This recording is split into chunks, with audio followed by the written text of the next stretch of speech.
Wonderful. So the holidays are here. And it's a special time of the year, right? It's a time of beauty and connection and community and care and joy and giving and loving and family and celebration and merriment.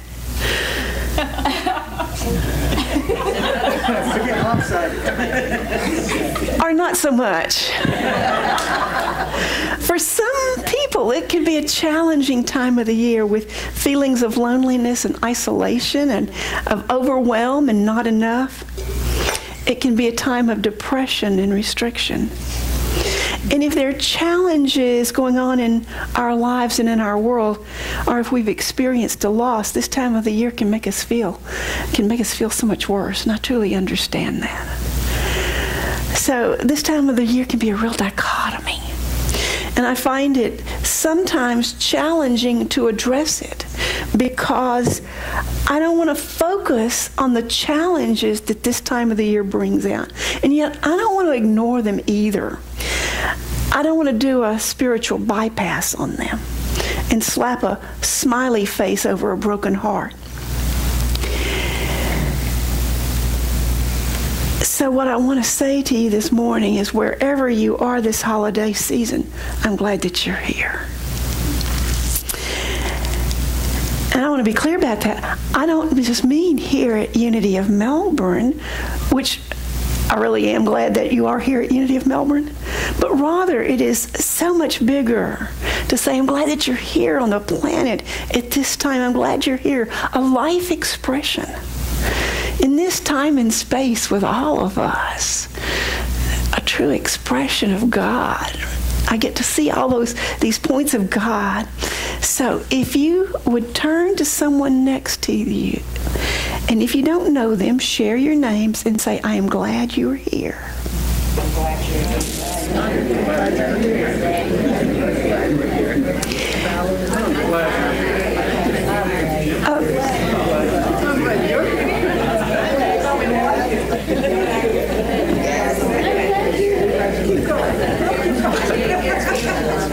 Okay, so we've warmed up.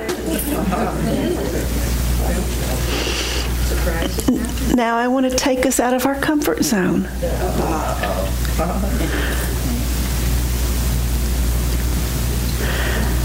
I want you to find someone and take about 5 seconds to make eye contact. Ooh. You can count to 5. Say, I'm glad you're here, and then add who you are makes a difference.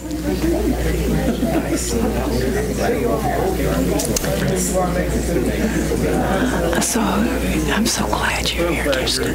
And who you are makes a difference in my life. Thank you.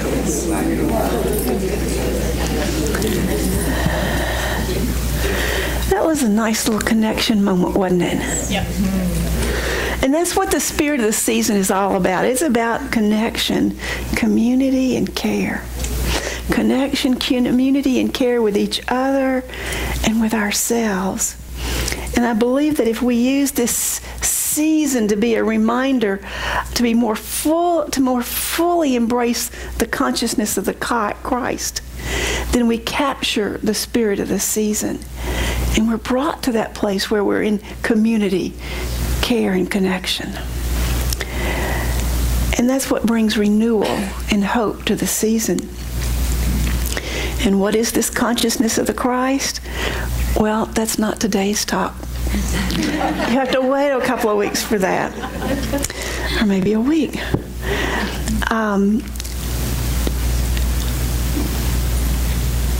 Charles Fillmore in Talks on Truth said that, and he's talking about Jesus, he said, he was more than Jesus of Nazareth, more than any other man who ever lived on the earth. He was more than man as we understand the appellation in its everyday use. So in other words, the term man in everyday use. Because there came into his manhood a factor to which most men are strangers. This factor was the Christ consciousness. The unfoldment of this consciousness by Jesus made him God incarnate. because Christ is the mind of God, individualized. And whoever so loses his personality as to be swallowed up in God becomes Christ Jesus, our God-man. And the way to do this is the way Jesus did it. He acknowledged himself to be the Son of God. So we all take a deep breath. Jesus acknowledged himself to be the Son of God. That means that you and I have to acknowledge ourselves as the sons and daughters of God. So right now to yourself say, I am a daughter of God. I am a son of God. Because the attainment of Christ consciousness calls for nothing less than, on our part, than to have a definite recognition of ourselves as the sons and daughters of God right here and right now. And every week, we talk about that in some form or other. We might say, you are the light of the world, but that's what we're saying. And so that this recognition of ourselves as sons and daughters of God's what we're talking about over the next couple of weeks. And it's about being awakening to the consciousness in all of us. You and I are waking up. And so today we're focusing on capturing the spirit of you. And I love this story. It's about U.S. Congressman Sam Tribble, and he told about how he and his wife, taught their daughter that she was her own person and that who she was important. Now this occurred in the early 1900s, and that's when the New Thought movements of unity and religious science began to really be brought forth in our world. So this story takes place about that time when Congressman Tribble's daughter, wherever she went, she was constantly associated with her father. Oh, you must be Congressman Tribble's daughter, is what people would say. And one day she came crying to her parents saying that she wanted to be herself. She didn't want to be known as Congressman Tribble's little girl. And so her father, who loved her, told her not to worry about it, that she should just be herself. And her mother gave her a very tangible suggestion. She said, the next time that happens, just stand right up and say, no, I am Constance Tribble. And the opportunity for that rose just a few days later. A group of people met her, and when they heard her name, they said, why, Congressman Tribble must be your father. And Constance looked right back at him and said, oh no, that's not what my mother says.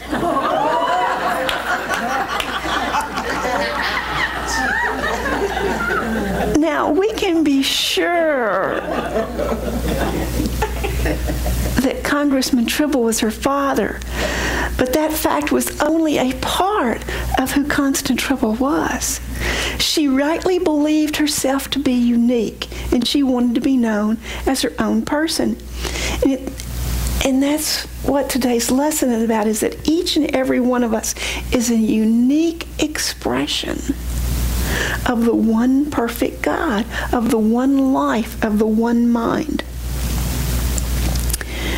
A little further in Talks on Truth, Charles Fillmore, our co-founder, says, there is but one I am. It cannot be cut into parts. It is principle. That which says I am in all men, women, and children is identical. Your I am is the Son of God idea. And all the possibilities of the principle through that idea are open to yourself, to you. To know yourself is to know you are I am, and not flesh and blood. That's our goal, to know that we are I am. And the Persian poet Rumi said it a little more poetically, and this is what he wrote. He said, "Do you know what you are? You are a manuscript of a divine letter. You are a mirror reflecting a noble face. The universe is not outside of you. Look inside yourself. Everything that you want, you are already that."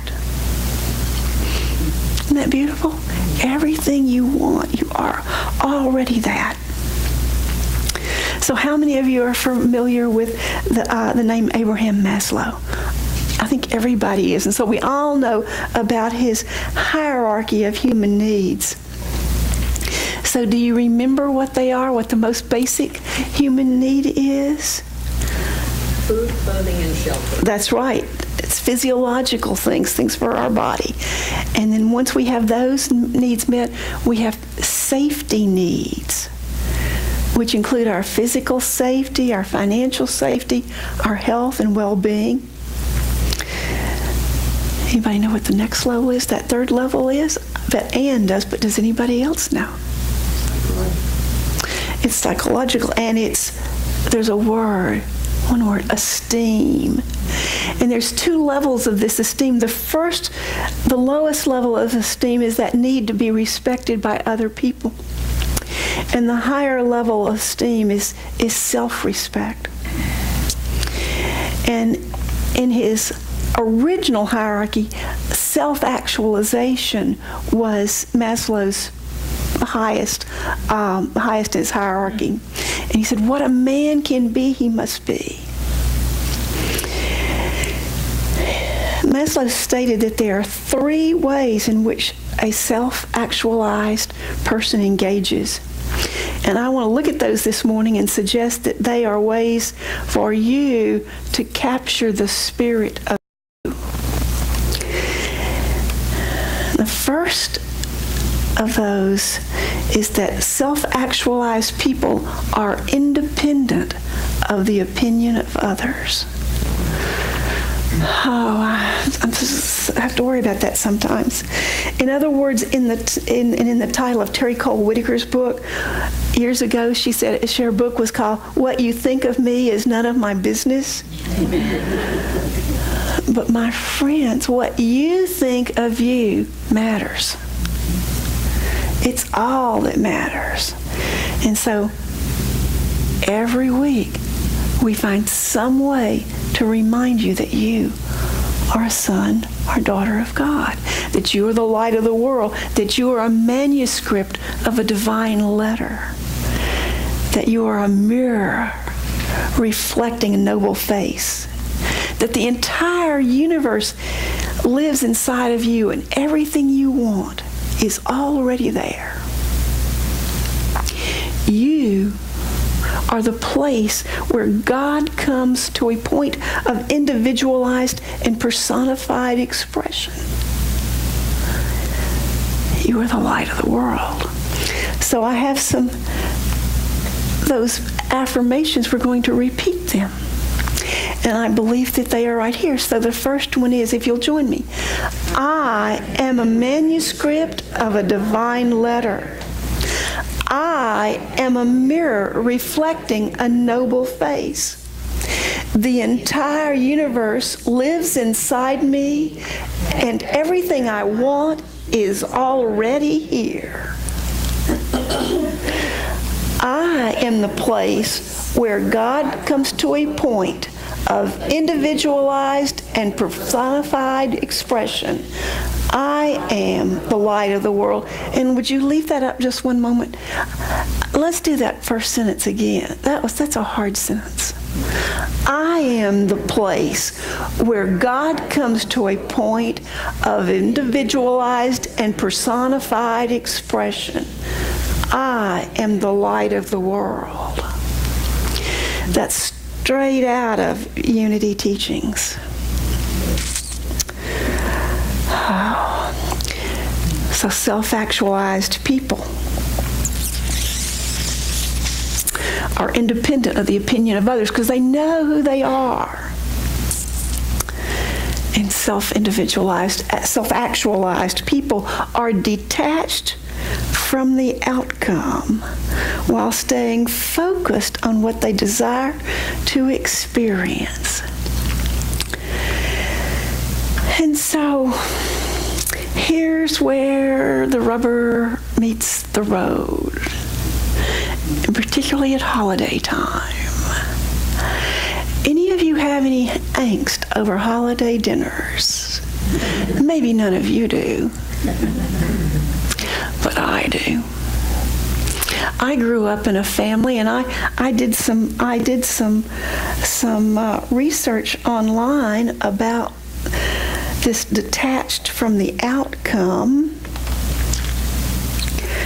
And the next one is have no investment in power or control.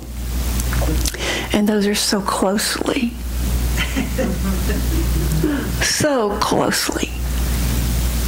intertwined.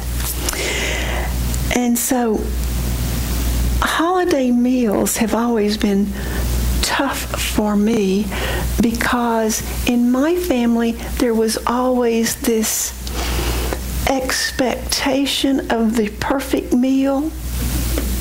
You know, with the table set just so, and the food being just so, and everybody acting just so.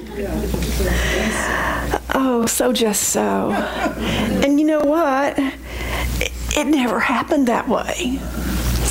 And as I read about this, I realized I grew up with people who had unrealistic expectations. An unrealistic expectation that it could be just so.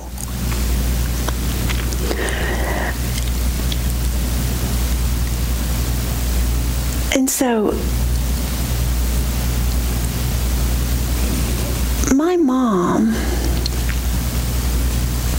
well, y'all know I lived in a sort of pretty dysfunctional family. My father was an alcoholic. And power and control are big things in that family system. And my mom, and I love her dearly and she loved me dearly, was what you'd call a fear freak. She tried to control things because she was afraid of upsetting my dad. Ooh, has anybody ever lived under that kind of pressure? Yeah. You know, you just walk on eggshells. And so this, she could not be detached from the outcome because she was so afraid. Self-actualized people are detached from the outcome while staying focused on what they desire to experience. Well, what we all desire to experience at a holiday meal is love and fellowship, good food, but that may not mean that everything gets on the table at the same moment. It may not mean that the mashed potatoes are as hot as the stuffing. It may not mean that the turkey is juicy.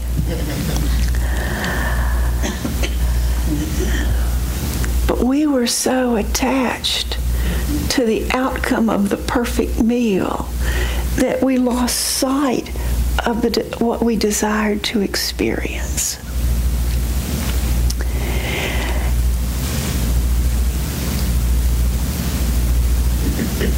Get so attached to the outcome and the fear of not getting the outcome that we don't trust.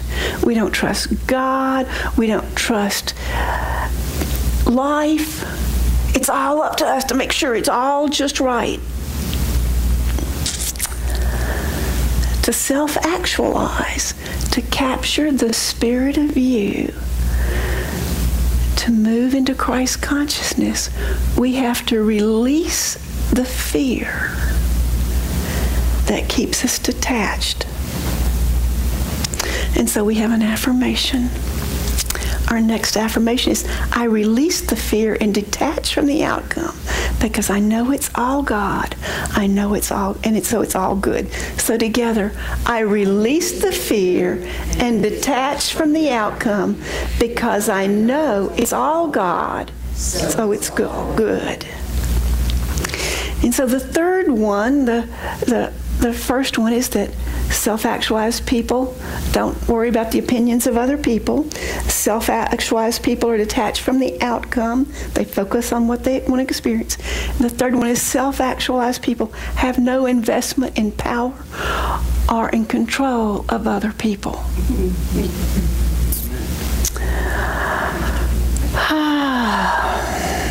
Marianne Williamson once said, our deepest fear is that we are not powerful beyond measure. But we are powerful beyond measure. But it's not a power to control others and make them do what we want. It's the power that's inherent with every human being. Because our oneness with God, our true power is with God. Until we're conscious of our own nature of power and until we learn how to use it for good, we will continue to witness used for evil in our society, which we see too often. Brene Brown, a great authority and an author on authenticity, once gave this brilliant statement for how to behave when faced with a challenging situation. Don't puff up, don't shrink back, but stand in your power. So I've been talking about my dysfunctional family, and I said that my mom was a fear freak. Well, my mom was a fear freak in response to my father, who was a control freak. They were both power freaks. They didn't have real, honest knowledge of who they were. And guess what? I inherited both sides. Now, I know that I did not inherit that from my true parent, God, but boy, did I pick it up from my mom and my dad. I can be afraid that things aren't going to come out or I can be there trying to make sure they're coming out all right. Cuckoo. Yes, cuckoo. And that's what the holidays bring up.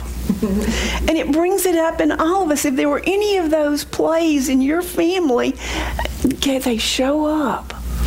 And so I want to tell you that I made some progress this year. On Thanksgiving Day, well, it started out, it's a long story, and I'm going to tell you the whole story. Just suffice it to say that in the end, my grandson's wife wanted to cook Thanksgiving dinner at my house. All sorts of possibilities for control issues. And so I and my son and his wife took their grandchildren, my great-grandchildren, to the movie. And we saw Moana, a nice Disney movie. And we came back and we had a lovely dinner with turkey, with green bean casserole. Never been a green bean casserole in my house before. Who knew? Mashed potatoes, stuffing, cranberry sauce. It was delicious. And I didn't have to get worked up with a sweat. I didn't have to control anything. I didn't have to worry about whether it tasted good or not because I didn't make it.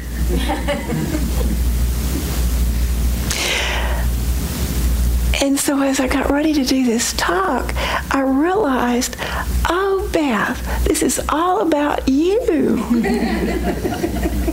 A chance for me to reflect on the control issues and the fear issues in my life. And I'm suspecting sometime during this holiday season that you might have the opportunity to face some of your family issues.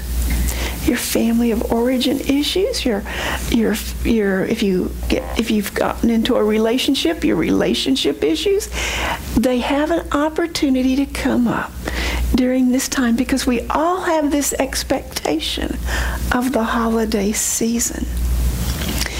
But there is this power within us, this authentic, legitimate power that says, oh, let the mashed potatoes burn. It just doesn't matter.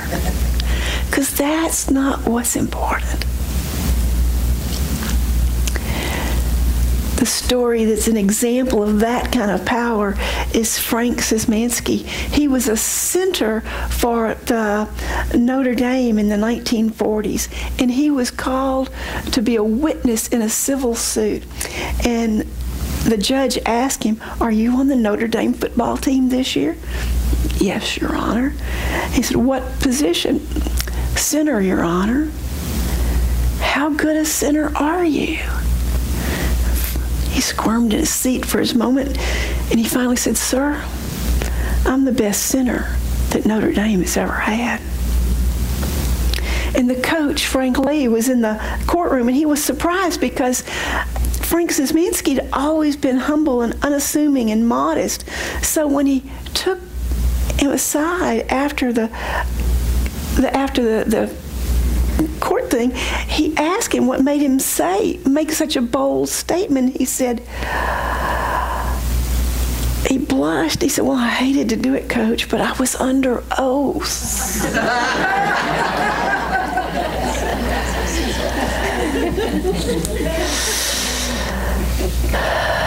We are called to know who we are and to stand in that power.